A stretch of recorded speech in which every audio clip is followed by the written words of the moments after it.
नमस्कार दोस्तों, मौर्य सर जी पर आप सभी का स्वागत है दोस्तों। आज चलिए हम आपको लेखपाल का प्रैक्टिस कराते हैं, जो हिंदी के 25 क्वेश्चन हैं जो आपके लिए बेहद इम्पोर्टेंट है दोस्तों। चलिए शुरू करते हैं दोस्तों। क्वेश्चन नंबर 1 देखिए, लिखा गया कि देशांतर में कौन सा समास है। देशांतर में कौन सा समास है? कर्मधारय है कि बहुव्रीहि है कि द्विगु है कि द्वंद्व है? कौन सा समास है देशांतर में? जैसे देशांतर का अगर आप उसका विच्छेद करेंगे, जैसे कि देशांतर में देशों के बीच अंतर, इसका मतलब यही हुआ देशों के बीच अंतर, यानी कर्मधारय समास होगा। ऑप्शन नंबर ए सही होगा। अगला क्वेश्चन देखिए, दिया गया है कि रसोई घर का समास विग्रह करिए। जो समास विग्रह करना है, रसोई के लिए घर, रसोई का घर, या रसोई की घर, या रसोई और घर, कौन सा सही होगा?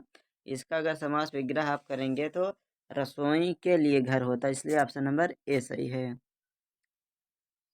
अगला क्वेश्चन देखिए, दिया गया है सरसिज, जो शब्द दिया गया इसका पर्यायवाची आपको बताना है कि इनमें से कौन सा पर्यायवाची सरसिज का है।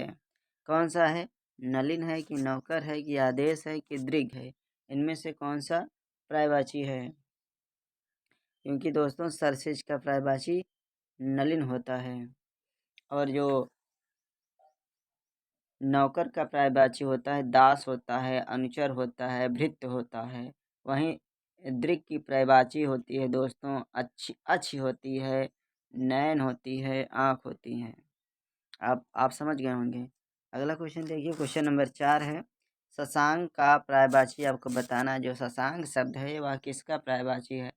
शशांक का पर्यायवाची आप जानते हैं कि शशांक चंद्रमा को कहा जाता है। चंद्रमा के और भी पर्यायवाची होती हैं, जैसे कि सोम हो गया, सुधांशु हो गया, दुजराज हो गया, राकापति, शशि, निशाकर इत्यादि, और राकेश भी कहते हैं। क्वेश्चन नंबर आप 5 देखिए, दिया गया है कि ऊर्ध्व शब्द का विलोम आपको चयन करना। ऊर्ध्व का आधा होता है विलोम, ऊर्ध्व का आधा विलोम होता है। आप अगला क्वेश्चन देखिए, दिया गया है कि प्रच्छन्न का विलोम क्या होगा? प्रच्छन्न का प्रतिपन्न होता है, ठीक है दोस्तों। और प्रत्यक्ष का विलोम अप्रत्यक्ष या परोक्ष होता है। प्रतिबद्ध का विलोम अप्रतिबद्ध होता है, और गौड़ का विलोम मुख्य या प्राथमिक होता है। और ग्रंथि का तद्भव क्या होता है? ग्रंथि का तद्भव क्या होता है? ग्रंथि यह तत्सम रूप है, इसका तद्भव होता है गांठ होता है।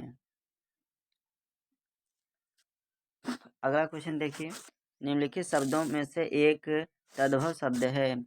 इसमें से 3 तत्सम शब्द है और 1 तद्भव शब्द है, जैसे कि परख, कच्छप, संधि और पिंजर। इनमें से कौन सा तद्भव है?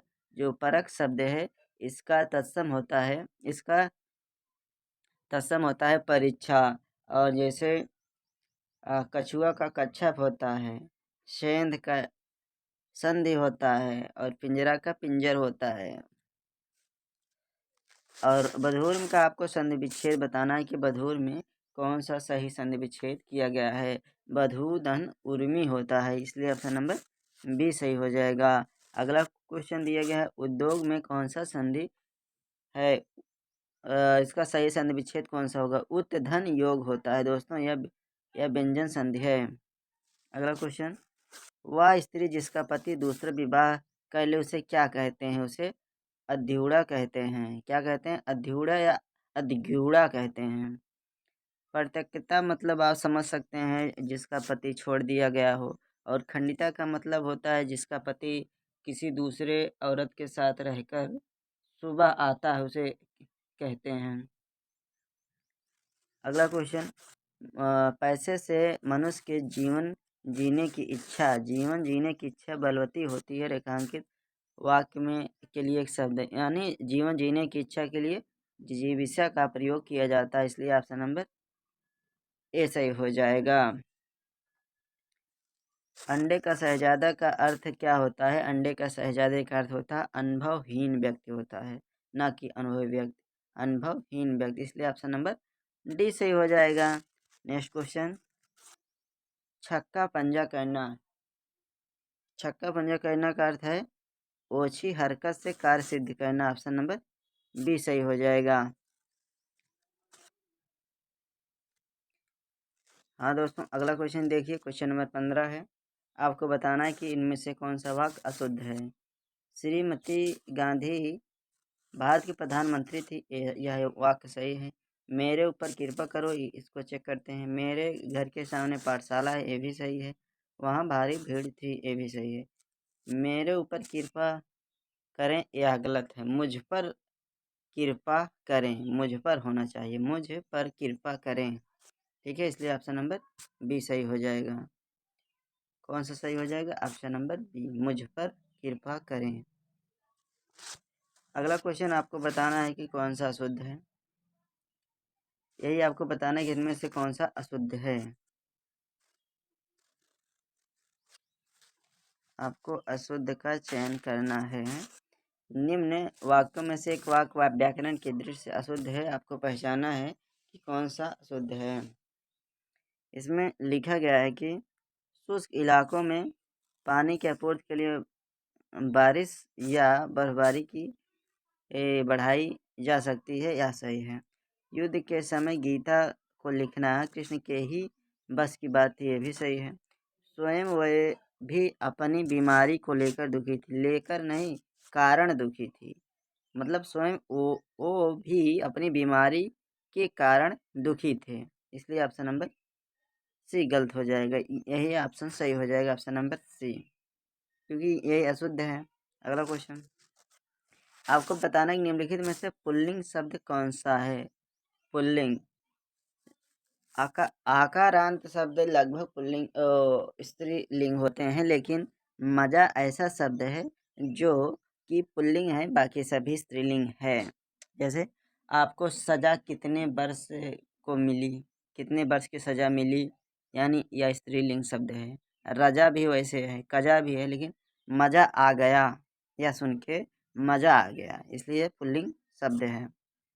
अगला क्वेश्चन दिया गया है कि निम्नलिखित विकल्पों में से एक वचन शब्द कौन सा है। एक वचन शब्द कौन सा है, आपको बताना है कि जो एक वचन, दर्शन तो बहुवचन होता है, घरों बहुवचन है, लताओं भी बहुवचन है, लेकिन नदी एक वचन शब्द है। नदी का नदियों होता है, नदियाँ होती हैं।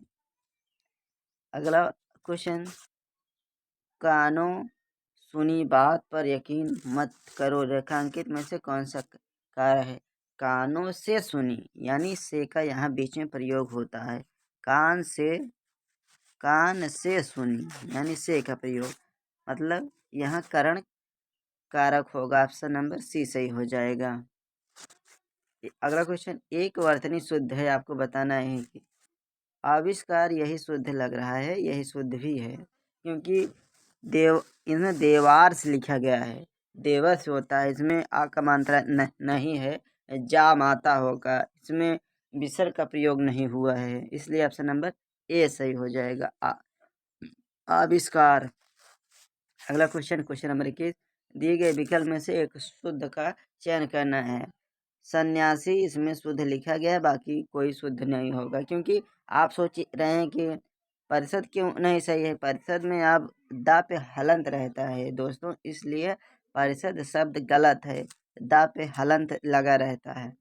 और प्रौद्योगिकी गलत है कि 70 में आधा रहता है, इसलिए ऑप्शन नंबर ए सही है। क्वेश्चन नंबर 22 देखिए, अनेकार्थी शब्द बताना है। अनेकार्थी शब्द में सिर्फ जो गुरु शब्द है यही सही है, बाकी और किसी का और अर्थ नहीं होता। गुरु का बड़ा भी होता है, और गुरु का मतलब कि धूर्त भी होता है, बुजुर्ग भी होता है, आचार्य भी होता है, ऐसे होता है। अब आपको एक गद्यांश दिया गया, आपको पढ़ के बताना है। जैसे नम्रता ही स्वतंत्रता की माता है, लोग भ्रमवश है, लोग भ्रमवश अहंकार को इसकी माता समझ बैठते हैं, वह सौतेली माता है।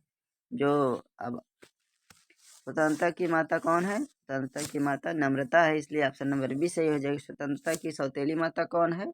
अहंकार है। अभी आपको मिला था अहंकार ना, तो आत्म संस्कार के लिए क्या आवश्यक है? आत्म संस्कार के लिए क्या आवश्यक है? आत्म संस्कार की थोड़ी बहुत मानसिक स्वतंत्रता आवश्यक है। मानसिक स्वतंत्रता यानी मानसिक स्वतंत्रता आवश्यक, इसलिए ऑप्शन नंबर ए सही हो जाएगा। ठीक है दोस्तों, अगर आपको यह वीडियो पसंद आया है तो लाइक करना, सब्सक्राइब करना। दोस्तों मिलते हैं नेक्स्ट पार्ट में नेक्स्ट वीडियो के साथ।